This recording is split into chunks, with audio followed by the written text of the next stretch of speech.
welcome to Truth Talkin Thursday. This is Jim. I'm Jane. And the last couple weeks there's been an awful lot going on in my life, I guess just personally. And I have a question for you, Jim, just because you're so intelligent about things like this. Oh, thank you, Jane. How do you deal with the crushing disappointment of life as it's thrown at you? So you know how sometimes, let me see if I can explain it a little better.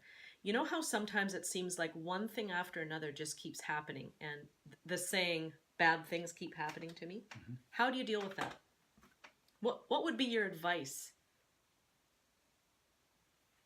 Don't walk out under any ladders on the 13th. Don't step on any cracks. Yeah, that's all of those. Don't do those things.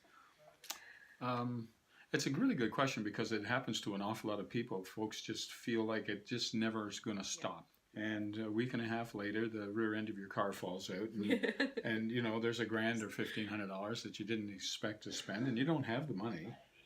You know, a lot of folks don't have $1,500 or $2,000 laying around in cash money. They can just go, oh, well, you know, here, take this. And then you break a tooth and it needs to be capped. And yeah, as you're grinding your teeth because you're really upset because of the money that you just spent on the rear end in your car you dropped out. And things just, you're right, things just for some folks just keep coming.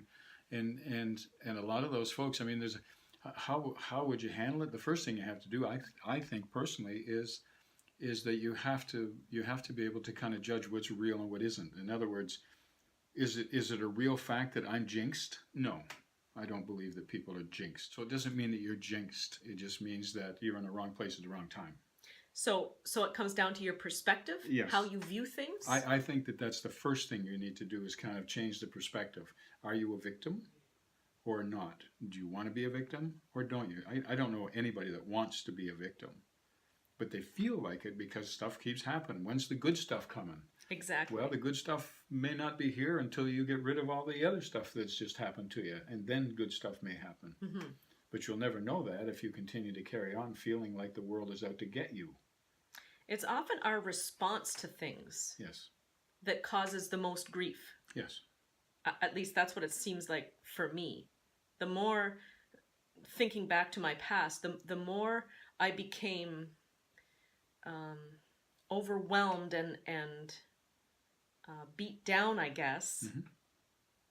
That's what I seem to focus on. Well, I guess this is my life. I guess this is just the way it is. So it was almost like rolling over and taking it. Yeah. Instead of saying, kick me no, again. Yeah. no, Well, and I don't, I mean, that certainly is one way of going about it, and I'm not saying it's a bad way of going about it, but I think you're right in that we need to not stay in that negative quagmire. You know, it's like, okay, so it's happened. Am I happy about it?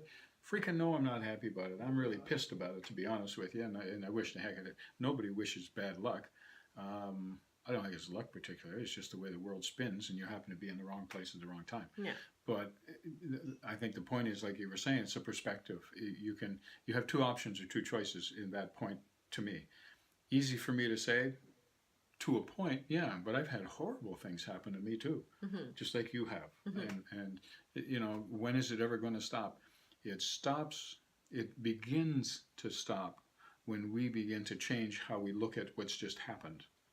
If I continue to walk around feeling like a victim, and I do what victims would do, I'm not paying attention to other things that are happening around me.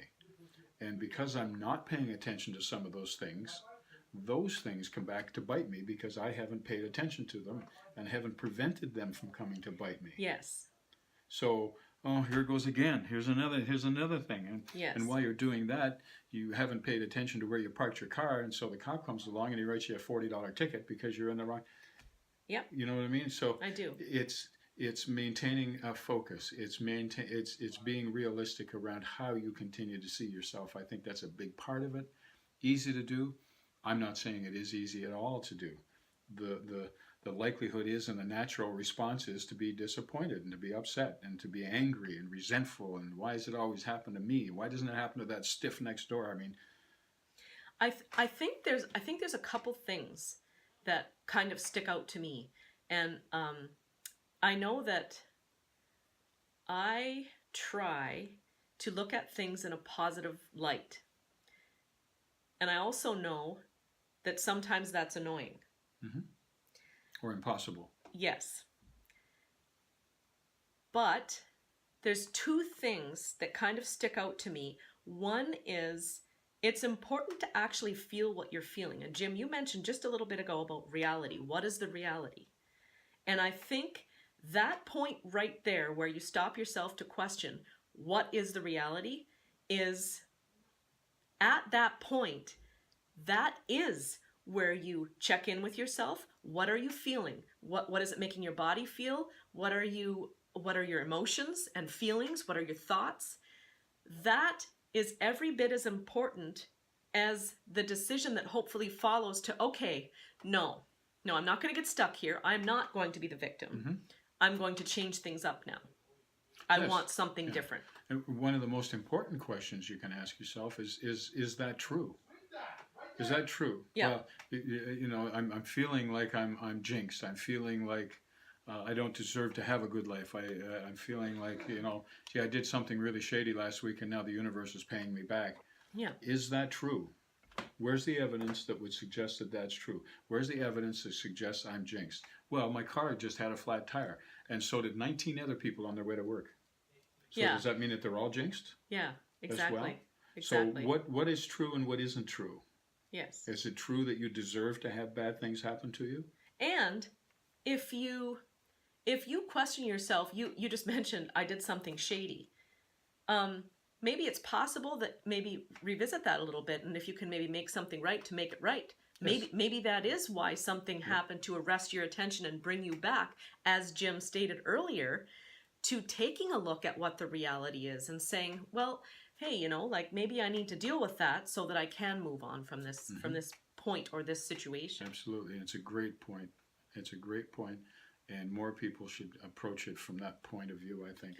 Thinking about taking a look at reality, I also think in those moments of taking a look there,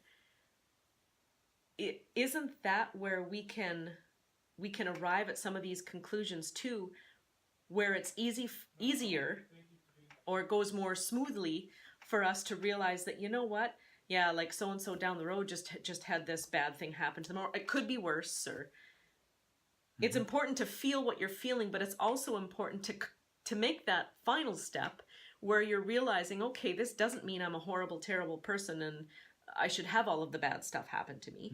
It literally is it just happened. Whatever.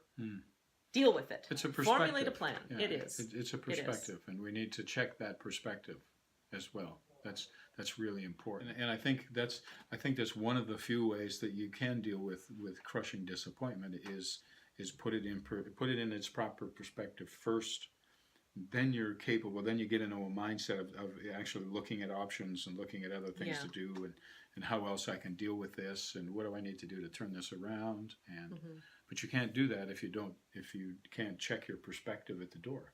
Yeah. Because you're always thinking about it being horrible and negative, and I agree. It's pretty hard to climb out of that hole. It is. It really is. It's a tough spot to get stuck in. Oof. Because there almost is no coming back. Because you'll just keep focusing on the negative and you will keep drawing more and more negative towards you. And as far as helping somebody else that's going through a time like that, there really isn't a way to help them per se. I mean, we can listen, we can offer a shoulder to cry on, we can offer something, but ultimately it's up to each one of us as individuals to sort through that and to realize that we actually do have a choice. We do, and always remember that there are always options. They may not be perfect. They may not be pleasant, but we have them. We are still in control of what happens next. We just sit back and let things play themselves out, and then you deal with what's left. There will always be a way through everything. If you're looking. So have a great week, everybody. Thanks for stopping by.